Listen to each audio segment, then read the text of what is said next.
118 దేశాల నుంచి వచ్చిన వాళ్ళు అక్కడ స్టాల్స్ ఇందిరా మహిళా శక్తి స్టాల్స్ మా అక్కలు నిర్వహిస్తుంటే అక్కడికి వచ్చి 3 గంటలు ఉండి మా అక్కలు వ్యాపారం ఎట్లా చేస్తుర్రు, మా అక్కలు వస్తువులు ఎట్లా ఉత్పత్తి చేస్తుర్రు ప్రపంచ దేశాల నుంచి వచ్చి చూసి మా అక్కల నుంచి నేర్చుకొని పోయినరు. ఎన్నడన్నా చంద్రశేఖరరావు నువ్వు ఆలోచన చేసినవా? నీ బిడ్డకు బంజారాహిల్స్లో బంగ్లా కట్టాలనుకున్నావు, నీ కొడుకు జన్వాడలో ఫామ్ హౌస్ కట్టియాలనుకున్నావు, కానీ మా ఆడబిడ్డలకు హైటెక్ సిటీ పక్కన వ్యాపారం చేసుకోవడానికి నువ్వు ఏదైనా ఒక గుంట భూమి అయినా ఒక గజం భూమి అయినా ఇవ్వాలనుకున్నావా? 3.5 ఎకరాలు నేను 100 కోట్ల రూపాయల భూమి మా అక్కలకిచ్చి 150 షాపులు కట్టి వాళ్ళు ఉత్పత్తి చేసే వస్తువులను అక్కడ ప్రపంచ దేశాలకు ఎగుమతి చేసే విధంగా ఇవాళ మా అక్కలను తీర్చిదిద్దే ప్రయత్నం చేస్తున్నా. అందుకే నేను చెప్పిన నా జీవిత లక్ష్యం 2035 నాటికి దేశంలో మన తెలంగాణ $1 ట్రిలియన్ ఎకానమీ చెయ్యాలంటే మా 1 కోటి మంది ఆడబిడ్డలు కోటీశ్వర్లు కావాలని ఒక లక్ష్యంగా పనిచేస్తున్నా. ఇవాళ 67 లక్షల మందిని కాదు, 1 కోటి మంది ఆడబిడ్డల్ని సంఘాలలో చేరండి, 1 కోటి మంది ఆడబిడ్డల్ని 10 ఏళ్ల కోటీశ్వరులను చేసి మీరు కోటీశ్వరులమని గర్వంగా చెప్పుకోవడానికి ఇవాళ ప్రణాళికలు వేసి ప్రజాపాలనలో ఇందిరమ్మ రాజ్యంలో ఇవాళ మా అక్కలను కోటీశ్వరులను చేయాలని నేను చూస్తున్నా. ఎన్నడన్నా ఈ ఆడబిడ్డల చేతుల 10 రూపాయలు ఉండాలని నువ్వు ఆలోచన చేసినావా చంద్రశేఖరరావు? ఎప్పుడన్నా నువ్వు మానవత్వంతో ఒక్క ఆలోచన చేసినవా?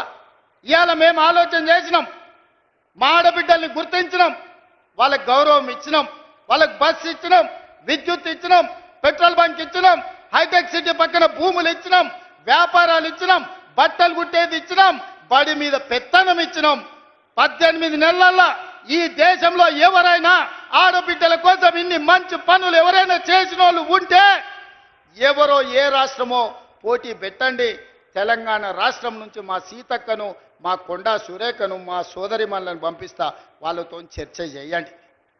ఇవాళ అక్కలను అందరినీ కూడా ఈరోజు చైతన్యవంతులను చేసి వాళ్ళ పిల్లల్ని చదివించుకునేటట్టు చేసి ఇవాళ మనం ఒక దిశగా వెళ్తుంటే చంద్రశేఖరరావు కుటుంబానికి దుఃఖం వచ్చింది, ఆరోగ్యం పాడైంది, దావకాండ్లో పోయి షరీక్ అవుతారు. నేనేం చేస్తానే?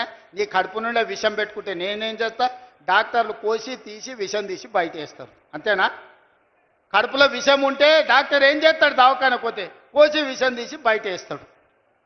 కడుపులో కంతి అయితే ఏం చేస్తారు? అక్క దవాఖానకు పోతే మనకు తెలుసు కదా, ఊర్లలో కడుపులో గడ్డ అయింది అనుకో, ఆ గడ్డ కోసి తీసి బయట వేస్తారు. మీ కడుపులో విషం నింపుకుంటే ఏం చేస్తారు? దవాఖానకు పోతే కోసి బయట వేస్తారు. ఇవాళ కడుపు నిండా విషం పెట్టుకొని మా ఆడబిడ్డల అభ్యున్నతి మీద ఇవాళ దుఃఖం గురించి మాట్లాడుతారు. ఇక నిరుద్యోగ యువకులు ఆనాడు అగ్గికి ఆవుతైన వాళ్ళు కొందరు, ఉరి కొయ్యలకు వేలాడి ఉరేసుకున్న వాళ్ళు ఇంకొందరు, రైలుకు ఎదురేగి ప్రాణ త్యాగాలు చేసిన వాళ్ళు ఇంకొందరు. తెలంగాణ ఉద్యమంలో ఉస్మానియా కాకతీయ యూనివర్సిటీల విద్యార్థులు వీరులై ఆకాశానికి ఎగిరినరు, తారలై ఆకాశంలో మెరిసినరు తెలంగాణ రాష్ట్రం కోసం. వాళ్ళు కొట్లాడిందే కొలువుల కోసం.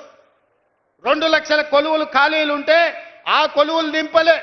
నీ బిడ్డ ఎంపీ కొడిపోతే ఎంబడే ఎమ్మెల్సీ ఇచ్చినావు. నీ చుట్టం వినోదరావును బండకేసి కొట్టే ఎంబడే ప్రభుత్వంలో ఇంకొక క్యాబినెట్ ర్యాంకు పదవి ఇచ్చినావు. నీ కొడుకుకు మంత్రి ఇచ్చినావు, నీ అల్లునికి మంత్రి ఇచ్చినావు, నీ సడ్డకుని కొడుకుకి రాజ్యసభ ఇచ్చినావు, నీ ఇంటి నిండా కొలువులు ఇచ్చుకున్నావు. కానీ మా చదువుకున్న పేదోళ్ళ పిల్లలకు ఎక్కడైనా కొలువులు ఇచ్చినవా? ప్రజాపాలన ఇందిరమ్మ రాజ్యంలో మొదటి సంవత్సరంలోనే 60,000 ప్రభుత్వ ఉద్యోగాలు నేనిచ్చిన. ఎల్బీ స్టేడియంలో లెక్క తప్పంటారని, తప్పుడు కూతలు కూస్తారని కుటుంబాలతో సహా ఉద్యోగాలు వచ్చిన పిల్లల్నే కాదు వాళ్ళ తల్లిదండ్రులను కూడా పిలిపించి ఎల్బీ స్టేడియంలో మేము ఎక్కడ ప్రమాణ స్వీకారం చేసినామో గక్కనే 60,000 మంది ప్రభుత్వ ఉద్యోగాలు కొలువులు ఇచ్చి 60,000 ఉద్యోగాలు ఇచ్చిన లెక్క కట్టుకో. ఒక్క తలకాయ తక్కువ ఉంటే నువ్వు వచ్చి నన్నాడు కానీ సవాలు విసిరిన ఆ సన్నాసి దాని గురించి మాట్లాడు.